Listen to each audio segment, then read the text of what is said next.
ఈ ఊరు ఒక్కటే కానీ 400 ఆలయాలు. భూమి మీదే కాదు, నేల కింద ఆలయాలెన్నో లెక్కలేదు. ఒక్కొక్క నంది విగ్రహాలే 100 బయటపడ్డాయంటే ఇక్కడి పురాతన శిల్పకళా వైభవం ఏపాటిదో మనం అర్థం చేసుకోవచ్చు. ఇంతకీ ఎక్కడుందా ఆలయం, ఆలయం పేరేమిటి, ఆ పూర్తి వివరాలేంటో ఇప్పుడు మనం తెలుసుకుందాం. కరీంనగర్ జిల్లా కేంద్రానికి 9 కిలోమీటర్ల దూరంలో ఉన్నటువంటి నగనూరు గ్రామం. ఈ గ్రామంలో సుమారు 400 ఆలయాలుండడం ఒక ప్రత్యేకత. ఈ ఊరిని మొదట నన్నూరుగా, తర్వాతి కాలంలో నగనూరుగా పిలుస్తున్నారు ఇక్కడి వారు. ఎత్తైన కొండలున్న ఈ ప్రాంతాన్ని కాకతీయులు పరిపాలించారని, కొండల మాటు నుండి శత్రువుల జాడ పసిగట్టేవారని చెబుతారు చరిత్రకారులు. ఎక్కడైతే కాకతీయుల పరిపాలన ఉంటుందో అక్కడ ఆధ్యాత్మిక శోభ పొంగి పొర్లుతుందని అంటారు. కాకతీయులు శివభక్తులు కూడా కావడంతో ఒకే ఆలయంలో 3 శివలింగాల ప్రతిష్ఠ, ఆ లింగాలకు ఎదురుగా నందుల ప్రతిష్టాపన జరిగాయని చెబుతారు. ఆలయాల ఎదుట ధ్వజస్తంభాలు, నీటి కోసం కోనేర్లు, చేదబావులు, సైన్యం ఉండడానికి సొరంగ మార్గం, ఇలా ఎన్నో ప్రత్యేకతల సమాహారం ఇక్కడి ఆలయ ప్రాంగణం. దక్షిణాదిలో ఎర్రబండతో తయారు చేసిన ఆలయాలు ఇక్కడ మాత్రమే ఉండడం ఒక విశేషం. 3 శివలింగాలు ఒకే చోట ప్రతిష్ఠించిన ఈ ఆలయం పేరు త్రికుటాలయం. ఈ పురాతన ఆలయం ప్రస్తుతం శిథిలావస్థలోకి చేరుకుంది. దీనికి దగ్గరలోనే ప్రతిమా హాస్పిటల్ ఎదురుగా ఇప్పుడు దీని నిర్మాణం ప్రకారమే సేమ్ అచ్చు వేసినట్లుగా దాన్ని తయారు చేయడం జరుగుతుంది. అయినా శిథిలావస్థలోకి చేరుకున్నా కూడా పాత ఆలయంలో ఇక్కడి ధ్వజస్తంభాలు, ఇతర రాళ్ళు చెక్కు చెదరకపోవడం గమనించాల్సిన విషయం. ఈ గ్రామంలో ఇంటి నిర్మాణాల కోసం తవ్వకాలు చేస్తే ఏదో ఒక పురాతన ఆలయం ఆనవాళ్లు లభిస్తాయని చెబుతారు. కోనేరు, పురాతన బావులు వగైరా దర్శనమిస్తుంటాయని అంటారు. ఇక్కడి ప్రజలు ఇటీవల ఒక ఇంటి నిర్మాణం కోసం తవ్వగా పురాతన నంది విగ్రహం బయటపడడం విశేషం.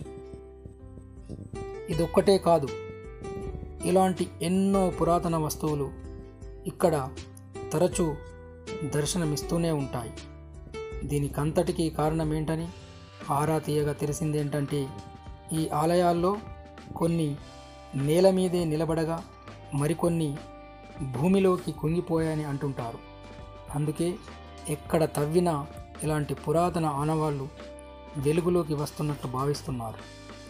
కొన్నాళ్ల క్రితం ఇక్కడొక నంది విగ్రహం కింద నిధి నిక్షేపాలుంటాయన్న ఆశ కొద్దీ తవ్వే యత్నం చేశారు కొందరు. కానీ ఆ విగ్రహం ఎంతకీ బయటకు రాకపోవడంతో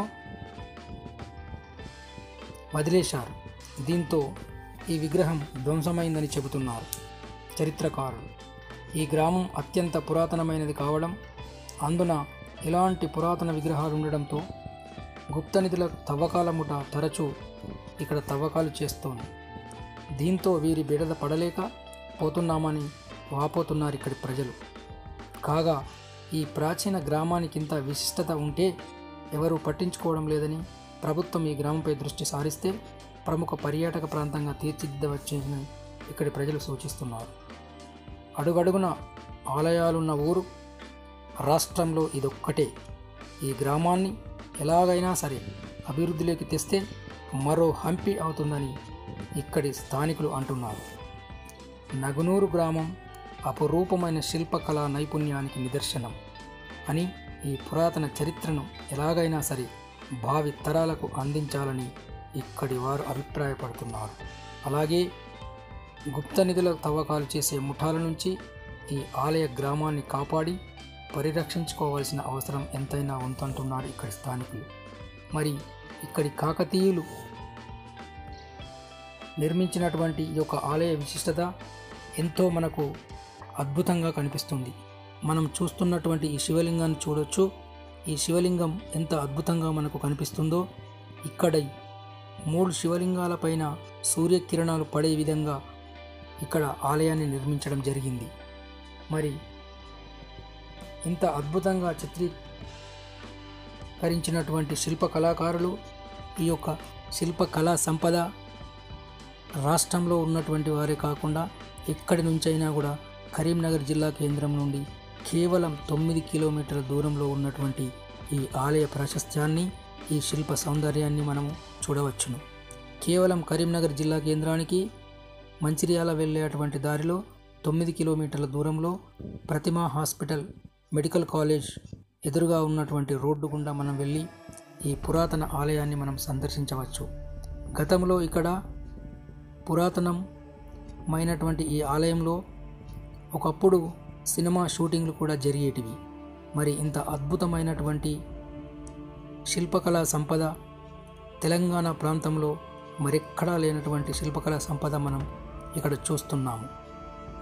ఈ యొక్క నగనూరు గ్రామంలో 4 నూర్ల దేవాలయాలు ఒకప్పుడు విలసిల్లాయని, కాకతీయులు ఇక్కడ నిర్మించినటువంటి ఈ యొక్క కోట, ఈ యొక్క గుడి ఎంతోమంది ప్రాశస్త్యం పొందింది. మరి ఇక్కడ పరిపాలించినటువంటి వాళ్ళు, రాజులు అప్పుడు ఎంత అద్భుతమైన శిల్పకళా సంపద మనకు అందించారో మనకు ఈ యొక్క గుడిని చూస్తే మనకు అర్థమవుతుంది. త్రికుటాలయం వరంగల్లో ఉన్నటువంటి కాకతీయుల 1000 స్తంభాల గుడి పోలి ఉంటుంది. సేమ్ అచ్చుగుద్దినట్లు అదే ఆలయ రీతిలో ఉండడం కాకతీయుల శిల్పకళా తోరణం మనకు కనువిందు చేస్తోంది. కేవలం పైననే కాకుండా ఒకే రాతికి చెక్కినటువంటి ఏమీ సిమెంట్ కానీ డంగు సున్నం కానీ వాడకుండా కేవలం రాళ్లతోటి చెక్కబడినటువంటి రాళ్లతోటి వాటిని పొందించి ఒకదానిపై ఒకటి పొందించి పెద్ద పెద్ద రాళ్లతో శిల్పకళా సృష్టి నైపుణ్యం అప్పుడు ఎలా ఉందో మనకు ఈ కింద పరిచినటువంటి కింద కూడా మనకు ఈ శిల్పాలను చూస్తే మనకు అర్థమవుతుంది.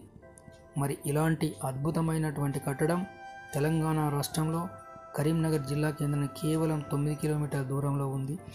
ఈ ఆలయానికి ఎక్కడి నుంచైనా కూడా వచ్చి ఈ ఆలయాన్ని సందర్శించవచ్చు. మనకు చూస్తున్నటువంటి లింగం పైన ఒక రాయి కూలిపోయే స్థితిలో ఉంది. అలాగే ఆ శిల్పం ఎంత అద్భుతంగా ఉందో చూడొచ్చు మనం. ఆ లింగం ఎదురెదురుగా లింగాలు ఉంటాయి. 3 శివలింగాలు 1000 స్తంభాల గుడిని పోలినట్టు ఇక్కడ మనకు అగుపిస్తుంది.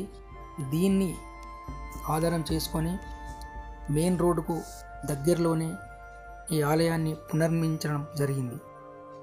మరి అతి త్వరలోనే ఆ యొక్క గుడి సందర్శకుల కోసం సిద్ధమవుతోంది. మరి ఇది మాత్రం మనం చూస్తున్నటువంటిది పురాతనమైనటువంటి స్తంభాలను మనం చూడొచ్చు. ఈ గుడిలో మనము ఎటువైపు చూడిన శిల్పకళా సౌందర్యం ఉట్టిపడుతుంది. కేవలం మనం జీవితంలో ఒక్కసారైనా కూడా ఈ ఆలయాన్ని సందర్శించవచ్చనేది ఈ శిల్పకళను చూస్తే మనకు అర్థమవుతుంది. మరి ఇంత అద్భుతమైన కాకతీయుల సామ్రాజ్యం అప్పుడు ఒకప్పుడు ఎలా వెలిగిందో ఈ శిల్పకళను చూస్తే మనకు అర్థమవుతుంది. చుట్టూ కొండలు, ఆ కొండల మధ్యలో రాతి స్తంభాలతో, కేవలం రాతి స్తంభాలే, రాయిని మాత్రమే ఉపయోగించి ఆలయాన్ని నిర్మించడం జరిగింది. చక్కని మెట్లు, చక్కని శిల్పకళా సౌందర్యం ఉట్టిపడుతోంది. మరి ఇక్కడ చెక్కినటువంటి శిల్పకళ అప్పటి కళాకారుల యొక్క అద్భుత సృష్టికి ఈ యొక్క గుడి మనకు నిలువుటద్దం.